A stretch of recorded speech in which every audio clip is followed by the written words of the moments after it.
Hi అండి. నమస్తే మిత్రులంతా బాగున్నారు కదా. మీ సుస్వరవాణిలో బాగుందండి. రేపు వినాయక చవితి కదా. ఏ పండుగైనా చేసే అలంకారం నుండి వండే పిండి వంటల వరకు కొన్ని విశిష్టతలు కలిగి ఉంటాయన్న సంగతి మీకు తెలిసిందే కదా. అలాగే బొజ్జగనపైకి పెట్టే 21 రకాల పత్రిలో ఎన్నో రకాల ఔషధ గుణాలుంటాయి. వినాయకుడికి మా కోనసీమలో నైవేద్యంగా ముఖ్యంగా కుడుములు, ఉండ్రాళ్ళు, బెల్లం తాలికలు, జిల్లేడుకాయలు ఇలా రకరకాలుగా పెడతాం. అయితే కుడుముల్ని ఒక్కొక్కరు ఒక్కొక్క రకంగా చేస్తారు. మేము కుడుములు ఎలా చేస్తామో ఒకరోజు ముందే మీకు చూపించాలనుకుని కుడుములు వండి వీడియో చేశాను, చూసేయండి. ఈ కుడుములకి కావాల్సిన పదార్థములు: ముందు బియ్యం శుభ్రంగా కడిగి ఆరబెట్టి రవ్వలా చేసుకోవాలి. గంట ముందే 2 స్పూన్ల పచ్చిశనగపప్పుని నీటిలో నానబెట్టుకోవాలి. పచ్చి కొబ్బరి తురుము తగినంత తీసుకోండి.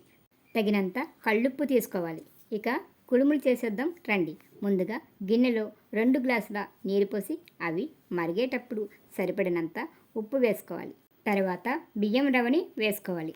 దీనిలో నానబెట్టిన పచ్చిశనగపప్పుని వేసుకోవాలి. ఆపై పచ్చి కొబ్బరి వేసుకుని గరిటతో అంతా కలిసేలా బాగా కలుపుకోవాలి.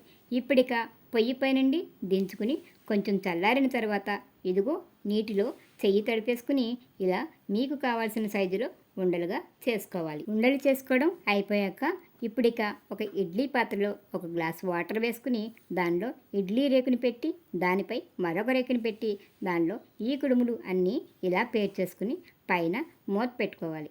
దీనిని 10 నిమిషాల పాటు ఉడికించుకోవాలి. మధ్యలో ఒకసారి మూత తీసి ఉడికాయో లేదో అని చెక్ చేసుకోండి. ఉడికిన వెంటనే దించేసుకుని తీసేసుకోవాలి. ఇవిగో చూసారుగా, ఫైనల్గా మన బుజ్జి బొజ్జ గణపయ్యకి ఇష్టమైన బెస్ట్ ఫుడ్ కుడుములు రెడీ. ఇవి తినడం వల్ల శరీరానికి చాలా ప్రోటీన్స్, కార్బోహైడ్రేట్స్ అందుతాయి, చాలా శక్తినిస్తాయి. సరే మరి అందరికీ వినాయక చవితి శుభాకాంక్షలండి.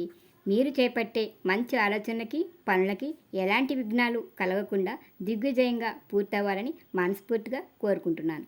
మట్టి గణపతిని పెట్టి పండుగ చేసుకుందాం. ప్రకృతిని, పర్యావరణాన్ని కాపాడుకుందాం. ఏమంటారు? వీడియో నచ్చితే లైక్ ఇవ్వండి. మన ఛానల్ని సబ్స్క్రైబ్ చేయండి. వీడియోని షేర్ చేసి సుస్వరవాణిలు అనే చిన్న మాటని స్ప్రెడ్ చేయండి. మరొక వీడియోతో మళ్ళీ కలుసుకుందాం.